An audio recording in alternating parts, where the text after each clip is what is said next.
Northeast Missouri is one of the state's most traditionally Democratic regions. But over the past decade, it's become so Republican that Chad Perkins was able to win a state legislative seat without a Democratic general election opponent. The Bowling Green Republican joins us on the latest episode of Politically Speaking to break down Northeast Missouri's Republican shift and some of the big issues he hopes to tackle in Jefferson City. Let's hit the music. This is the Politically Speaking podcast, the definitive show about Missouri politics. It's a little complicated in Bolivar because there is a Parsons family there. But we also knew that it was important to make sure that we got to where we needed to go. You know, if you walk in a room and you're getting ready to make a decision and everybody in the room looks like you need to stop. And right now what happens in the United States Senate is as critical as anywhere else in the country. I really want the state to succeed. Well, we want everybody to know that we're all working together. I just worked hard to try to build my name where I didn't have the money. And welcome to Politically Speaking. I'm your host, St. Louis Public Radio political correspondent, Jason Rosenbaum. Joining me from a restaurant in Bowling Green, Missouri, we have the state representative-elect for, is it the 40th district? The 40th district. That's northern Lincoln, all of Pike, all of Ralls, and the largest majority of Monroe County. So it's about 1,900 square miles. So that's Chad Perkins, by the way, and he answered my first question without me even asking, which is, what is the 40th district? Welcome to the show. I'm really excited for this because anybody who listens to this show knows that I'm obsessed with Northeast Missouri politics. You represent a great district. It's a historic district. I believe that Mark Twain was born there in Florida, Missouri. And Champ Clark is obviously from Bowling Green. My house is literally about 3 blocks away from Champ Clark's house. Yeah. My good friends, Ellie Glenn Harmon is from Louisiana, and Jay Scherter is from Bowling Green. But most importantly, Bowling Green, Missouri, in the 40th district is home to Kane, also known as Glenn Jacobs, who happens to be one of the greatest wrestlers in history and the mayor of Knox County, Tennessee. I believe you actually met him a few years ago. I have met him a number of times, and I got to tell you, Jason, that guy is enormous. I mean, I know that the WWE gets a lot of bad press about exaggerating things, but that guy really is a giant. Yeah, I believe he's like 6'10", and I've heard he's a really nice guy.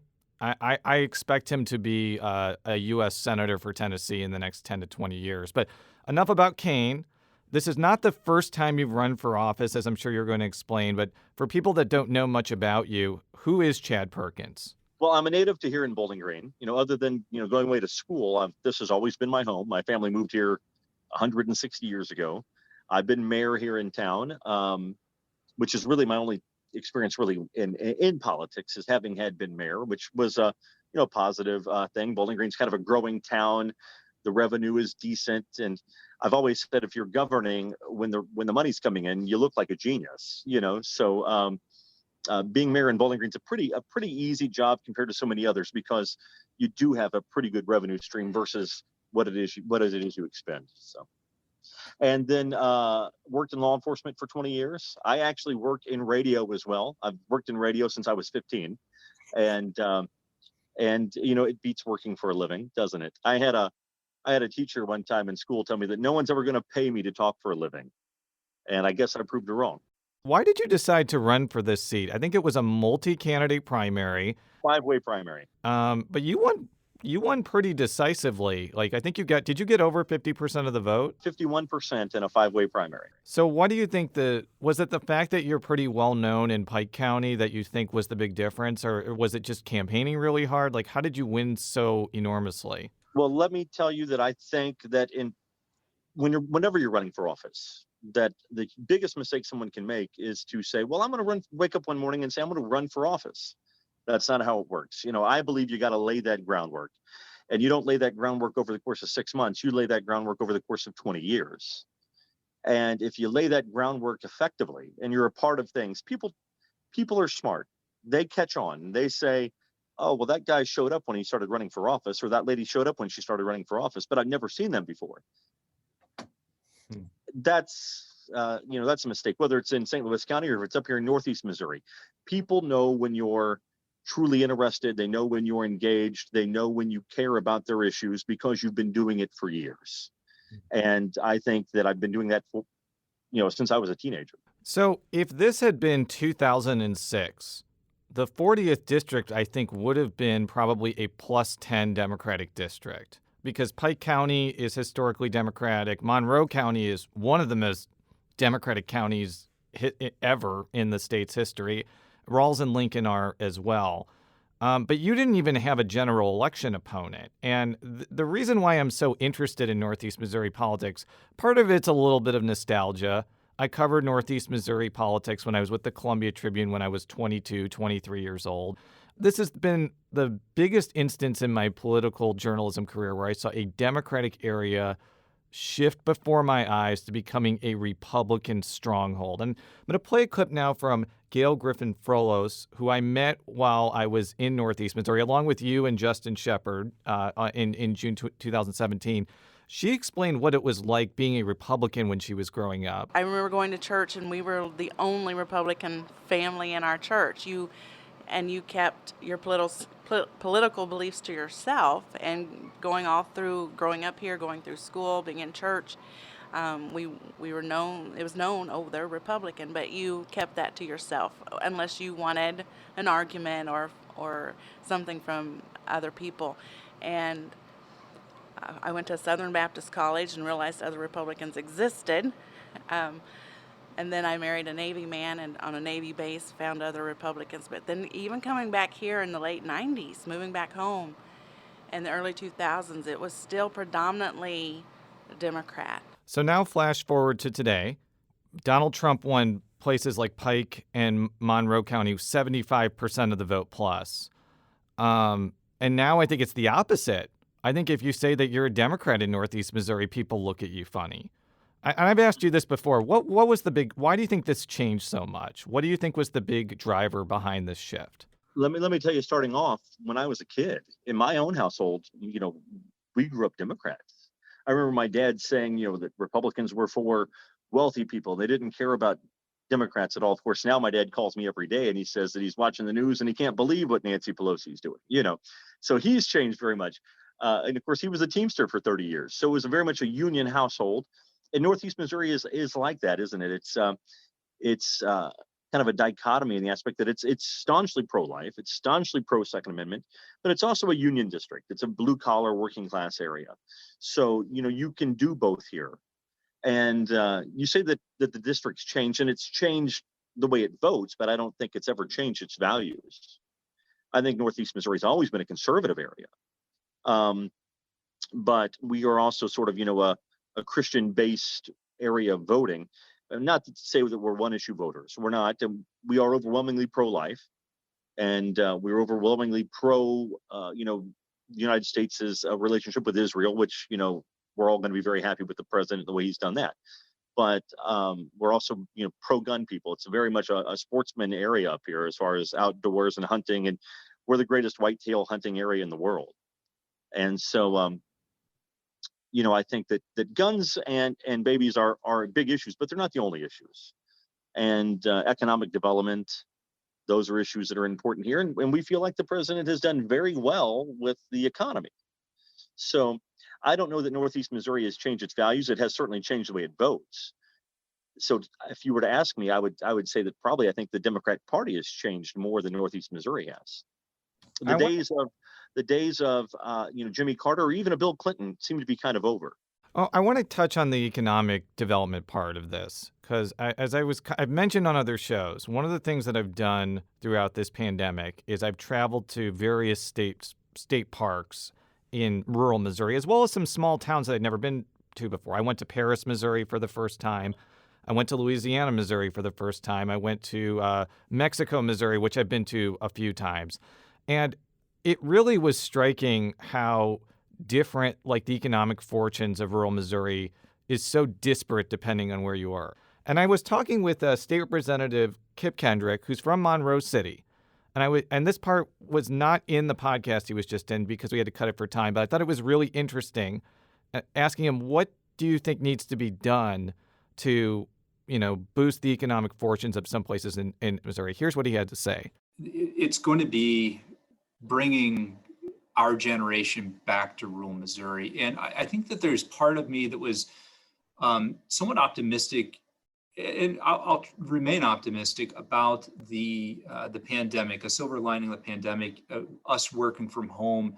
And I think that you could see more young people decide, hey, I can work anywhere. Why not move back to my rural community, my small town, where I know everybody? Cost of living is low. I can have kind of a more suburban, urban salary in rural Missouri, but that you can't do that without broadband infrastructure and a reliable broadband that's going to provide you that access to the global marketplace.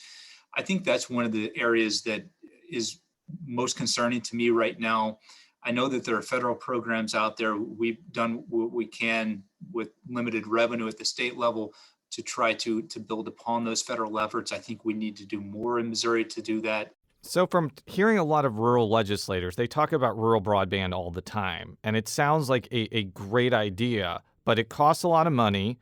And to actually execute it, given that people live pretty far apart from one another in rural Missouri for the most part, what would you want to do as a legislator to actually execute something like what Representative Kendrick was saying?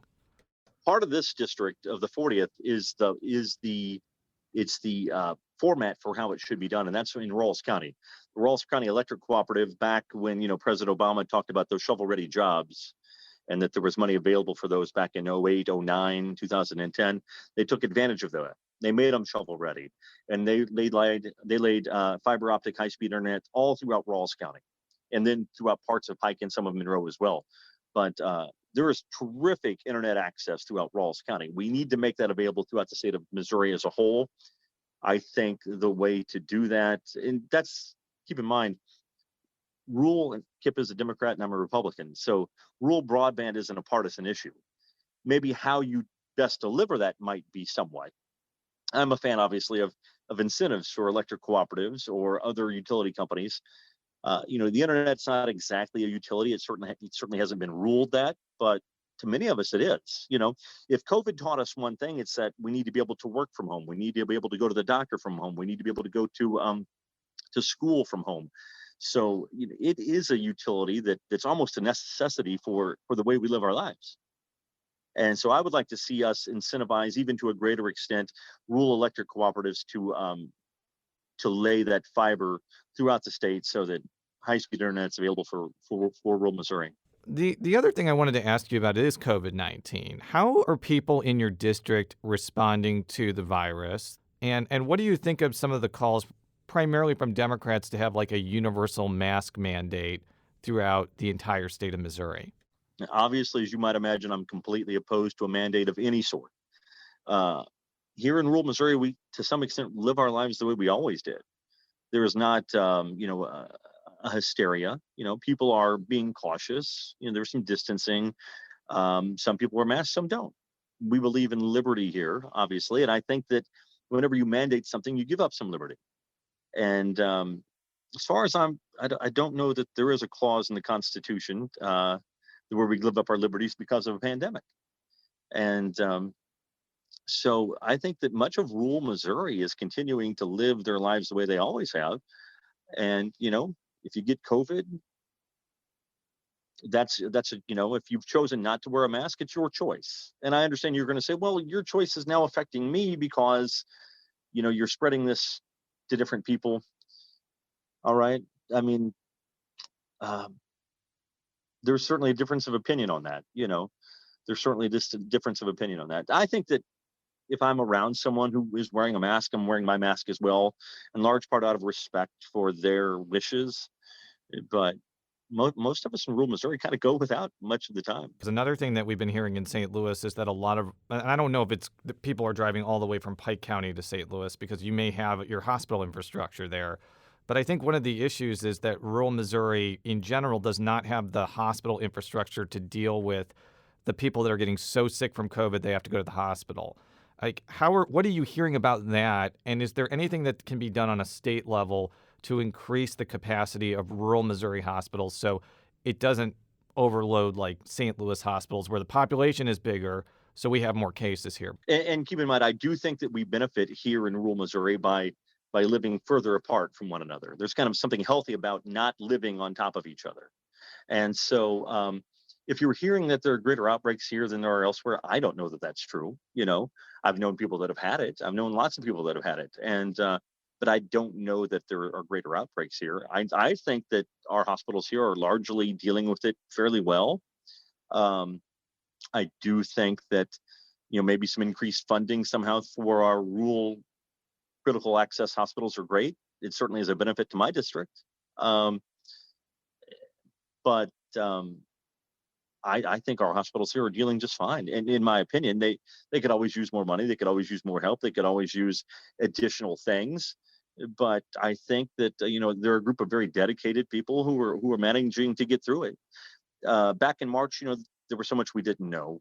And there's still a lot we don't know. But my goodness, the healthcare industry as a whole has really been able to fly with it pretty quickly and do things that, when you think about it, it's really quite remarkable in the amount of time they've done things. And in the education system as well, if you think about the way that the education system completely changed through Zoom and through online, they too were quite remarkable in the way that they handled it. When you are sworn in January, that's going to be a time when the vaccine is going to become incrementally more and more available.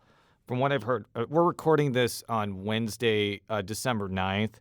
I assume that the Pfizer vaccine is going to be approved tomorrow, which is Thursday by the time people hear this. And I think one of the challenges is, especially since this vaccine in particular has to be stored in super cold temperatures, there's another one that can be stored at less cold temperatures. I think one of the challenges is getting supplies of this vaccine to rural Missouri. What is kind of your expectation about how that's going to be executed? What would you want state government to do to make sure that people in your district have adequate access to the vaccine when it becomes available? Well, and of course, I've heard the governor's plan a little bit, and there is some storage facilities throughout the state. None are in this district, but so that might make it a little more difficult as it pertains to transporting it to here. And how do you do that under the extremely cold temperatures that it's required to do so? So, I don't know the answer to, are you going to administer the vaccine actually here in the 40th district, or do you have to travel somewhere? I don't know that. So I do think that, the way you prioritize who gets that vaccine is important. Obviously, the elderly, those who are at greater risks, I think they obviously should have the first opportunity to do that. And if it means somehow that you assist them in transporting them to it, if they're not able to, then that's what we're going to need to do. Because at the temperature, you're right, at the temperature it's got to be stored, it makes it almost impossible to be able to administer it everywhere out throughout the state of Missouri. We'll be right back after this short break with State Representative-elect Chad Perkins. And we're back on Politically Speaking with State Representative-elect Chad Perkins. He is a Republican from beautiful Bowling Green, Missouri. I want to shift gears to law enforcement and quote-unquote police reform. You are a former deputy sheriff for the Pike County Sheriff's Office. You mentioned, what other law enforcement experience did you have before that, or was it always with the Pike County Sheriff? The majority of my time has been with Pike County. I did work for a short time with the Bowling Green Police Department, but the majority of the time has been with the Pike County Sheriff's Office. So the reason I wanted to talk about this is there's always this perennial discussion about overhauling the criminal justice system and putting things in place whenever a police officer does bad things. And I'm sure you've been following a lot of the protest movement over George Floyd. The thing is, Bowling Green does have a significant black population. I think it would surprise people that think that Northeast Missouri is super, super white. It's not the case. So the question of the relationship between police and black people is not a philosophical exercise. So I'd be really interested to hear what your perspective is going to be about what should change, if anything. And if you, even more so than Bowling Green, Louisiana, which is a neighboring community, which is one of the most beautiful towns you've ever seen, right? Riverfront, beautiful old, grand homes, the hills that go along with that. Louisiana has a very diverse population, both African-American, a very large African-American community, and a large Hispanic community as well in Louisiana. And I think that some of the problems that exist elsewhere, they exist here. The things that happen in St. Louis City and St. Louis County happen in the 40th district as well. They don't happen, with the frequency, but we also don't have the population. But it is happening here. So, I will say that law enforcement isn't a job for everyone. But I don't know that radio is a job for everyone either, right? So now you, on the other hand, Jason, just do a great job, but it's not a job for everybody. I think it's a job for if you're getting into it because you want to be a tough guy, you're not going to be successful in law enforcement. It's largely based on your personality.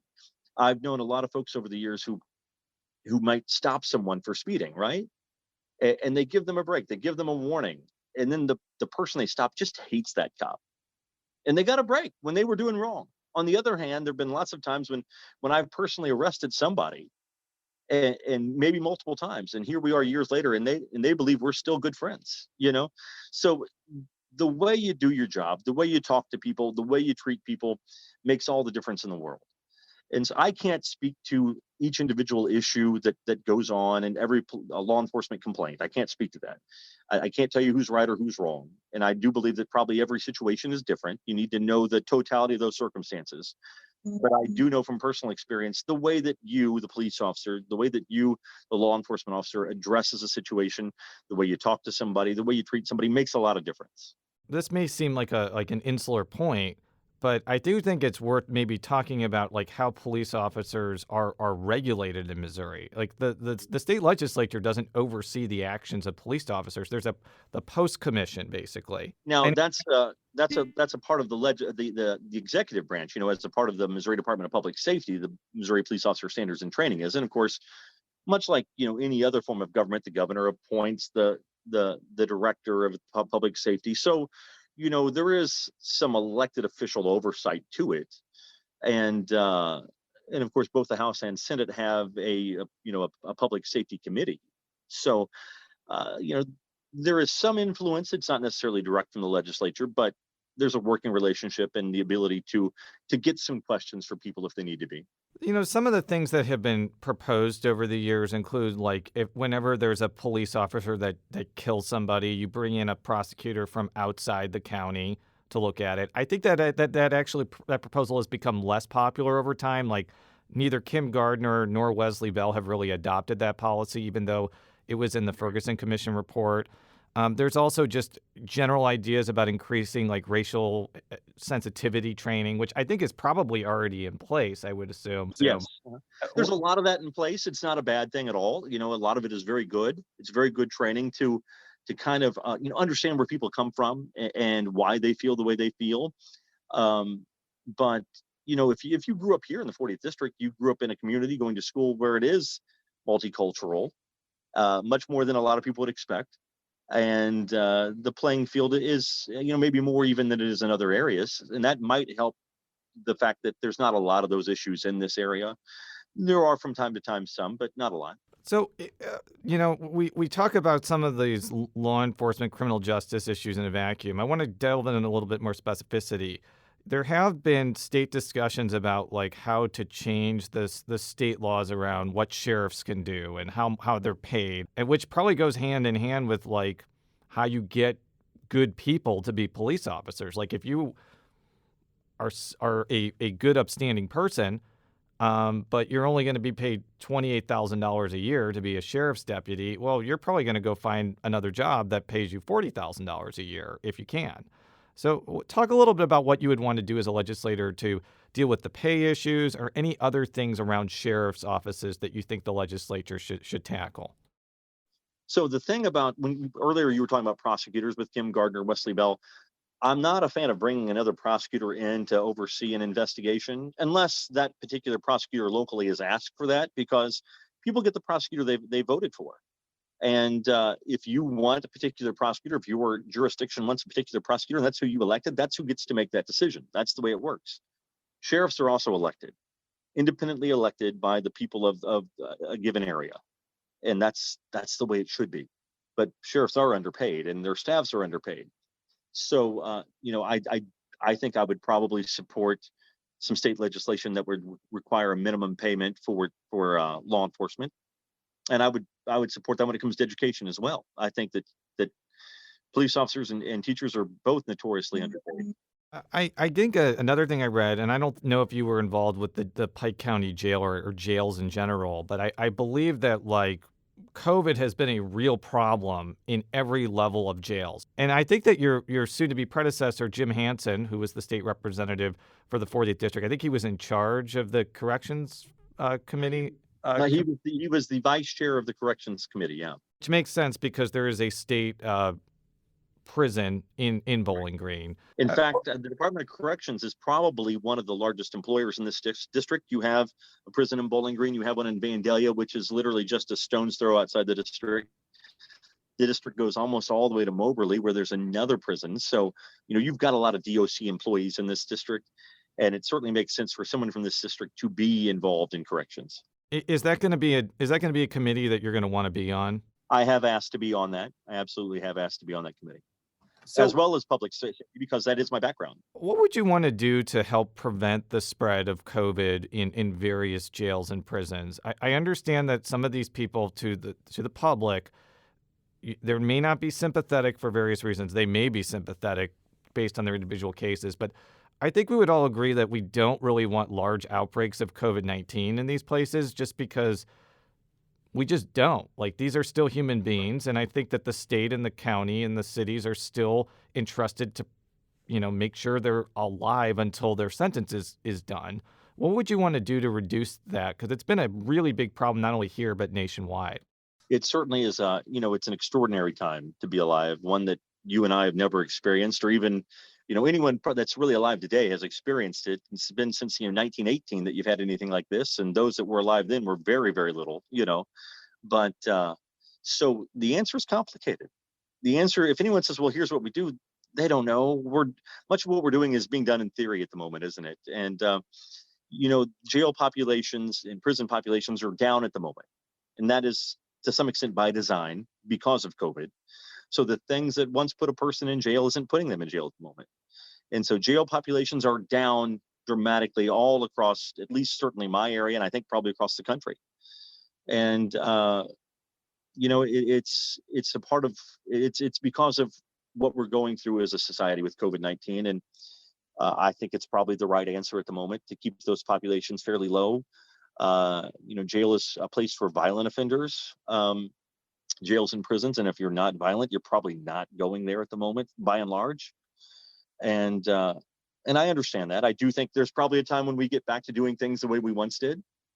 I don't know if we ever fully get back to doing them the way we once did. Who knows? It's just extraordinary. But I have no problem with those populations being down at the moment. There actually has been some discussions, and this may seem like a totally counterintuitive thing. People may be like, why would we give the vaccines to prisoners before we give it to the general population? But there has been discussion about moving them pretty high up in the line just because they're in an enclosed space. Have you heard anything from, obviously you're not in office yet, but is that something you would at least like to be in the realm of discussion? Or is that going to be a controversial thing to do when the general public hasn't gotten access to the vaccines yet? You're exactly right. The healthcare of someone in jail or prison is absolutely equal to anyone else. And, I think that those who are most at risk and most vulnerable are those who should get it first. And, I think obviously that's the elderly, that's those with medical conditions. But if sheriffs come to us and, wardens from prisons come to us and you have medical professionals saying this is the way it should be done, and they make an argument like the argument you just made, you mean your argument sounds like it makes sense, right? Yeah, it makes sense, but all my arguments are good. So, that's why. But no, I understand, like, people, like, again, if I'm a healthy 36-year-old, I don't have any pre-existing conditions. It's probably going to be April, May, June before I get the vaccine. Right. And I may be like, well, I want to go to Eastside Tavern in Columbia now. Give me the vaccine before somebody in prison. But I also understand conceptually you're going to get people infected that are serving very low-level crimes, and they may die along with murderers. Obviously, you don't even want people who are serving or who are in prison or jail for a high level crime to get it and die. That's just not what you want to have happen. No, not at all. I can also tell you that the court system as a whole is kind of getting a little backed up. So, the things that would have been on a court docket for December might get pushed back to March, or they might get pushed back to April because of social distancing. And, maybe the faster we can get back to getting that court system operating the way that it once did, I could see the advantage to that. I'm not saying that I think that prisoners should be at the highest level, but I'm saying that, if you make a good argument to me, an argument that makes sense, I think you're going to find that if you make me a good argument, I'm going to be fairly rational with you. Before I let you go, is there anything else about entering into the Missouri legislature that you're looking forward to? Yeah, absolutely. I think that obviously we've talked about high-speed internet. That's a priority. You're going to find that in my district, there's something called the Grain Belt Express that if you're not familiar with, you should probably research. It's a very controversial issue in this district, and it has to do with, high-powered power line coming across people's property and the use of eminent domain to do that. And so, personal property and ownership rights are going to be an issue, and it's an issue that I'm passionate about, ensuring that people's personal property and private property ownership rights are ensured. In southern Missouri, an issue that, if you live in northern Missouri, there's an issue in southern Missouri that most of us are unaware of, and that's wild hogs existing in southern Missouri and the damage they do there. And coming from northeast Missouri, until I got to Jefferson City, I didn't even know it was an issue, but it is a very big issue. And so we'll see how that pans out. It's going to be an issue that comes up this year, and certainly worth looking at. You can't ever get away from the feral hog issue, which we talked about in depth with State Representative Hannah Kelly in a past episode of Politically Speaking. Hannah's a good friend of mine, and she lives right there in the heart of it, right? So if you live up here, I had no idea Missouri even had that many wild hogs because I live in northeast Missouri. I had no idea it was an issue, but it is a very big issue. Well, Representative-elect Perkins, thank you so much for joining us. We will definitely have you back in the years ahead because you can tell you know how to do this radio stuff. It's very obvious, even though you didn't get paid for it. I've been told I have a face for it. For all of our stories, stlpublicradio.org. Follow me on Twitter at @Rosenbaum. I don't know if you're on Twitter, but is there any other place on the internet where people can learn more about you or eventually contact you professionally? I've got a personal Facebook page that I respond to messages on all the time. Nobody's getting blocked on there, and I've got a campaign Facebook page as well. So, feel free to hit me up on either one of those. Be glad to, visit, talk. I give out my cell phone number, whatever. If somebody shoots me a message, I'll be glad to talk to anybody. And it doesn't matter whether it's Democrat, Republican. I enjoy talking to people regardless of their political side, as long as it's professional, it's clean, it's polite. I'm not a fan of ugliness and the ugliness that exists in our political system. I think we need to get away from some of that ugliness. We can have our political differences, but there's no need to be nasty about it. Hear, hear. And let's hope that takes hold across the country over 2021 because we've had enough nastiness over the last year. And until next time, so long.